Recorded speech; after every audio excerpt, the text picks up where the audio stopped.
नमस्कार दोस्तों, Shete homeo clinic के इस चैनल में आपका स्वागत है। आज का हमारा टॉपिक है एक्ने।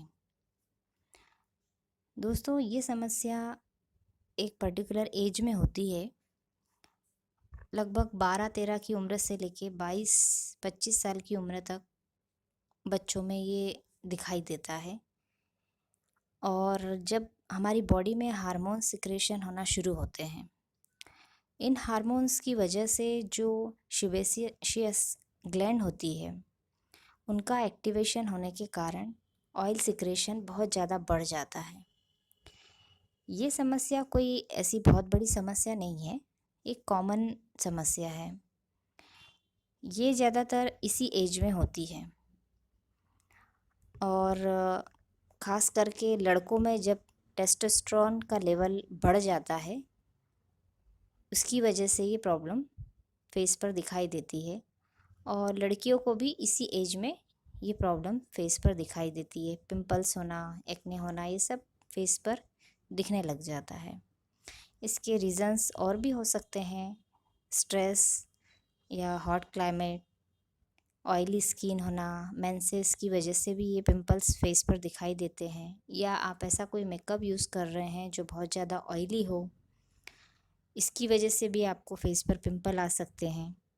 या कभी-कभी ऐसा होता है कि कि पिंपल होने के बाद आप उसे बहुत ज़्यादा दबाते हैं, तो उससे भी इन्फेक्शन होकर वो और आसपास की जगह में, आसपास के एरिया में बढ़ जाता है। इसके अलावा डेड स्किन भी इसका एक कारण हो सकती है। इसकी वजह से भी एक्ने होता है, क्योंकि फेस की कभी कभी ठीक से सफाई नहीं हो पाती है। पोल्यूशन की वजह से, डस्ट की वजह से अगर फेस को साफ़ ना किया जाए पूरी तरह अच्छे से, तो उसकी वजह से भी एक्ने होने का चांसेस रहता है। और जब ये पिंपल्स होते हैं तो कभी कभी इसमें पस बनने लगता है। अगर किसी मेडिसिन से हम लगाने पर फेस को पर लगाते हैं अगर हैं, और पिंपल्स अगर उसके ठीक भी हो जाते हैं, तो वो कभी कभी अपना निशान छोड़कर चले जाते हैं, तो वो उससे फेस और ज़्यादा भद्दा सा दिखाई देता है। तो ये कोई प्रॉब्लम वाली बात नहीं है। होम्योपैथिक में इसका बहुत अच्छा ट्रीटमेंट है, इसकी बहुत अच्छी दवाइयाँ हैं जो आप लेकर इसे ठीक कर सकते हैं। आप अपने सिम्टम्स के अनुसार ये दवाइयाँ ले सकते हैं। मैं आपको कुछ दवाइयाँ बता रही हूँ। और इसको पिंपल्स के 3-4 प्रकार होते हैं, सॉरी, एक्ने के 3-4 प्रकार होते हैं, जिसमें पिंपल्स भी एक प्रकार है, ब्लैक हेड्स, वाइट हेड्स, और एक होता है डीप सिस्ट, जो पिंपल्स में पस बनना जिसमें स्टार्ट हो जाता है, उसको डीप सिस्ट कहा जाता है। तो आप अपने हिसाब से, अपने सिम्टम्स के हिसाब से आप मेडिसिन लीजिए। पहली मेडिसिन मैं आपको बता रही हूँ, पल्सेटिला। ये उन छोटी बच्चियों में जब मेंसेस स्टार्ट होता है, उस समय अगर आपको पिंपल्स या एक्ने दिखाई दे, तो आप तब ये ले सकते हैं। 2-2 बूंद दिन में 3 बार लीजिए। दूसरी दवाई है कैलकिरिया फॉस 30।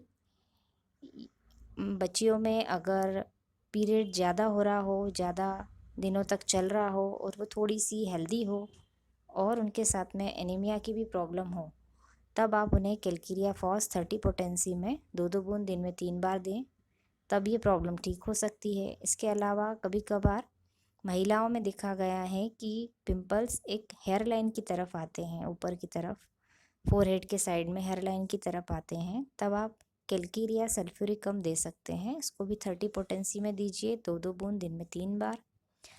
इसके अलावा एक मेडिसिन है सल्फ़र, जो स्पेशली स्किन मेडिसिन में ही मानी जाती है, बट इसको आप लेना है, आपको सल्फ़र को 6 नंबर की पोटेंसी में लेना है, क्योंकि ये कभी कभी किसी को एग्रीवेट कर सकती है। तो इसलिए सल्फ़र को आप 6 पोटेंसी में ही लीजिए, और 2 बूंद दिन में 3 बार लीजिए। जब बहुत ज़्यादा पस पिंपल्स में जाता है, पिंपल्स से हो निकल रहा है, तो उस समय सल्फ़र बहुत अच्छा काम करती है। उसके बाद में एक मेडिसिन है कालीब्रोम। इसे आप 30 पोटेंसी में लीजिए, ये हर कोई ले सकता है। इसको भी 2 बूंद लीजिए दिन में 3 बार। इसके अलावा रेडियम ब्रोम करके एक मेडिसिन आती है, वो 200 पोटेंसी में लीजिए, इसको भी 2 बूंद लीजिए आप, और सुबह सुबह एक बार लीजिए। आप इसे आप चाहें तो हर मंडे को, ट्यूसडे को या हफ्ते में एक बार इसे ले सकते हैं। इस दवाई को आप हफ्ते में एक बार ही लें तो ज़्यादा अच्छा रिज़ल्ट आएगा। और इन दवाइयों को आपको 2 या 3 महीने लगातार लेना है।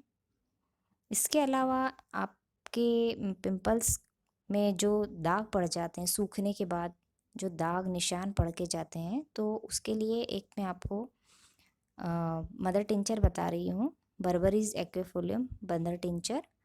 ये आप फेस पर लगा सकते हैं, थोड़ा सा कॉटन में लेकर 20 बूंद 15 बूंद लीजिए और उसे आपके फेस पर लगाइए।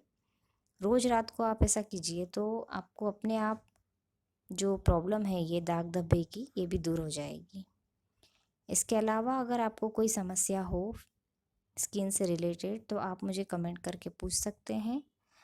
आपको ये वीडियो कैसा लगा ये आप मुझे बताइए कमेंट करके। अगर अच्छा लगा हो तो आज से शेयर कीजिए और सब्सक्राइब कीजिए। Thank you.